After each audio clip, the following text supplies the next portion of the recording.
We've all wondered about the secrets of the Church of Scientology and what exactly goes on behind closed doors. Well, my next guest is here to tell us exactly that. She's in Dublin to do a one-off performance of her stand-up show about her time as a member. Please welcome Cathy Schenkelberg. I got it right this time, didn't I, Cathy? Thank you so much for coming on today.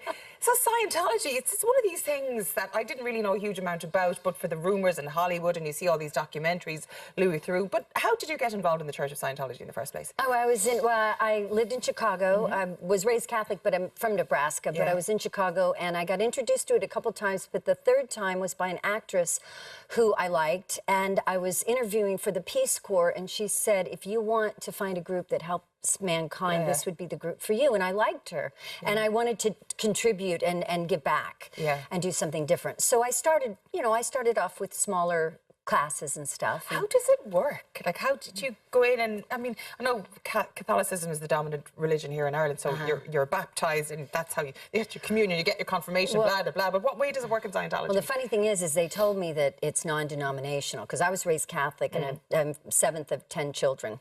And so am I. Are you really? Yeah. Are you from 10? Oh. Yeah, 7th of 10. Yeah. Oh, there you go. See, I'm Cathy Schenkelberg. No, so anyway, I got introduced to it in the same way. I just wanted to contribute and do something different. And they said, don't worry, it's non-denominational, so you can practice whatever religion you like. And I thought, good, so I can still be Catholic and do Scientology.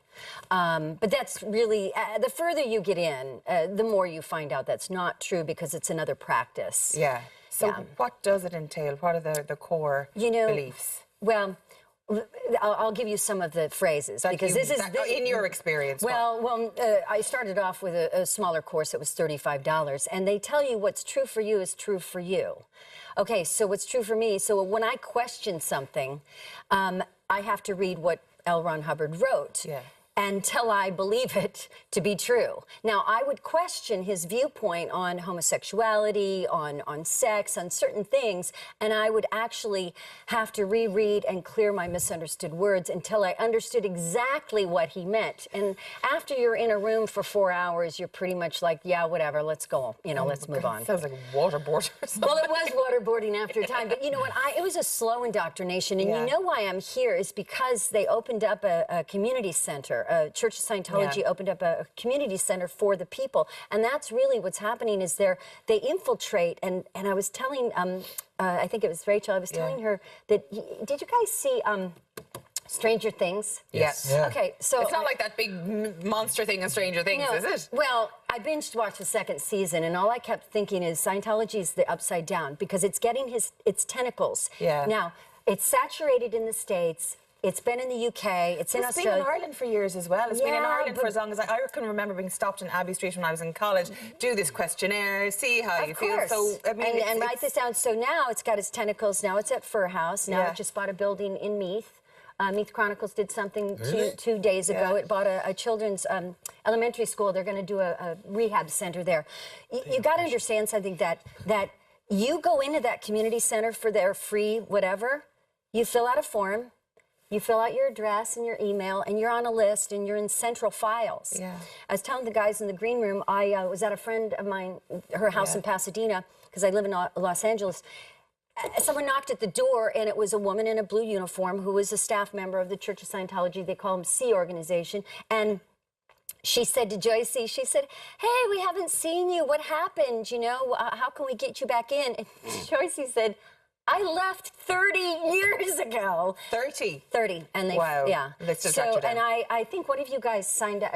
No, I receive information every single month to my original family home. But you've never done anything, but your name got on a list. But it's coming from America. Right, well. That's my brother lives there, and we go all the time, but I never. It is a church. It's non-denominational. See, that's what bugs it. It's tax exemption. But when it comes to a church, I mean, there's many religions that don't make sense to an awful lot of people, and a lot of religions, if you're not in it yourself, you think it's bonkers. What made you think again? Like, how long were you in the church for? And initially, was it a good experience for you? I go like this when I say church. Or yeah, exactly. But that's what it's called. For the purposes of this show, we call it church because that's the name of it. Right. So how long were you in it for? I was in it. I got in at early 20s. Yeah. I started lower. I got it all the way to the upper levels where the aliens are introduced. Xenu, the evil galactic overlord. You didn't know about him? No, I did not know about Xenu, the evil galactic overlord. We're going to talk about him later. Hey. Over a drink. Yeah. No, I'm joking. So, I told him he has 3 penises, but that is like another show. Okay, lovely. That's nice to know. But is it true the higher you go and the more money you pay for these courses? Yes. You start so out, you have to pay to get higher up in but this. you know, you also contribute to help groups. So you've got Narconon, you've got Citizens Commission for Human Rights, Applied Scholastics. There's all these little offshoots of what is Scientology. They may not say it on the banner, like community center. Yeah. You know, sure, all are welcome, and you can have a bouncy, you know, there's a bouncy ride and all this festivity, but really what they're doing is trying to safeguard the community to Scientology, but they're bringing you into the upside down. We have a thing in Ireland called taking the soup. Back in the olden days in Ireland, in the famine times, they used, if you changed from Catholic to Protestant, they fed you basically. You could not starve, so they called it taking the soup. So we did have a similar thing, and then churches from time immemorial have been doing things like that to convert people over.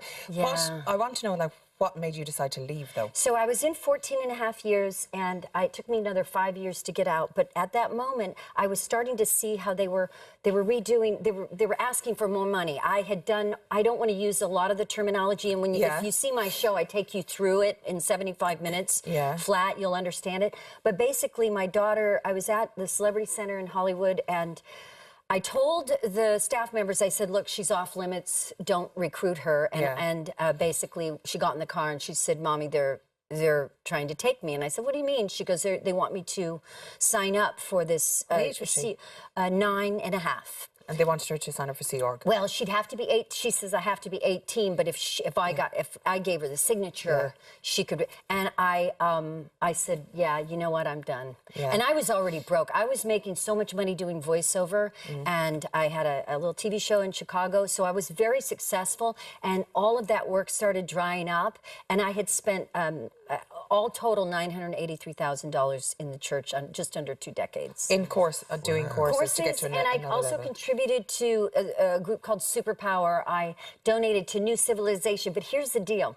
When I got out, I found out that all the magazines, because I always ask, why isn't Scientology on the news? Why aren't people, if this is so great, why don't people know about it? And it was all a ruse. Yeah.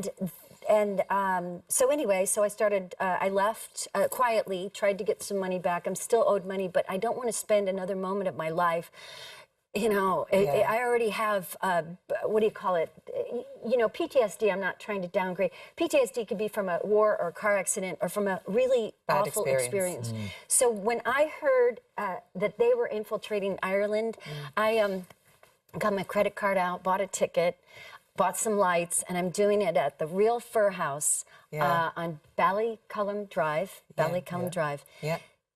This community center is losing business because the Church of Scientology Community Center is taking people and saying, "Here, you can have." I don't know the specifics of that, so I can't actually say that now. I don't know if it's true. It's an allegation at this stage. I don't know what the situation with the community center is there at the moment. So until I can verify that, we can't say that. But as far as you're concerned, it's just a scary move, and that's why you came over. You did this show as well in the Edinburgh Festival. I did. I won Pick of the Friends. And how did that go for you? Because basically, it's a stand-up.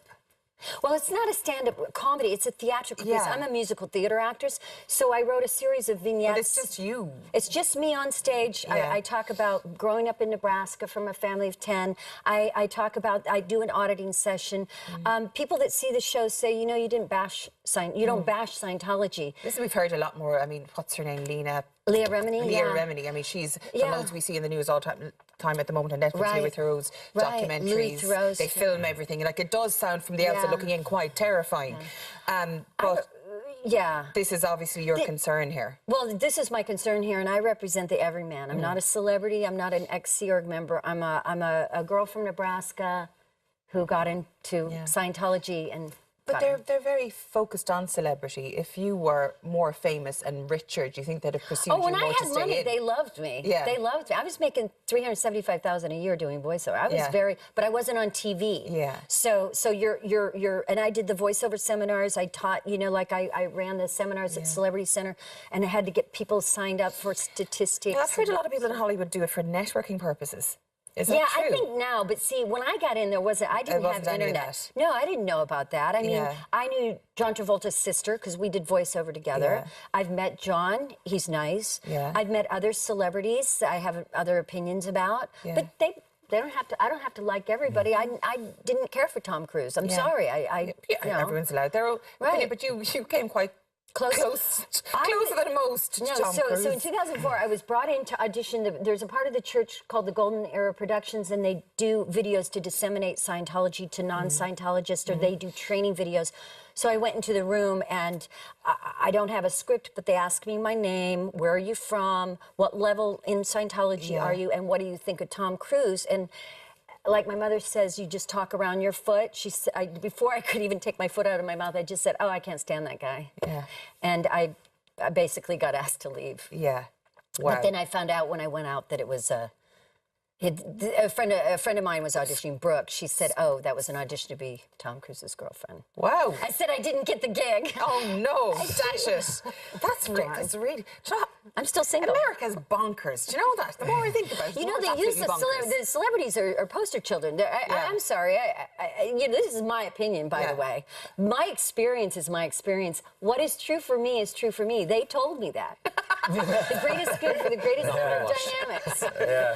So, what time is your show on Sunday? And 2 p.m. Can I show this? Yeah, we have it up on the screen. Oh, you do? Yeah. Oh, so look at that. Squeeze my can, Surviving Scientology. So that is the cans represent the e-meter cans in Scientology. That's what the auditor, the counselor says when you first start the session. Squeeze the cans, please. So because L. Ron Hubbard is a sci-fi writer, I thought it would be fun to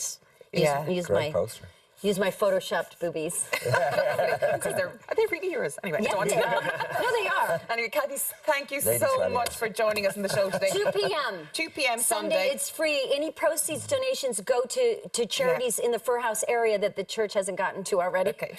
Thank you so much for joining us on the show. Allegedly. Thank you so much. Allegedly. Now.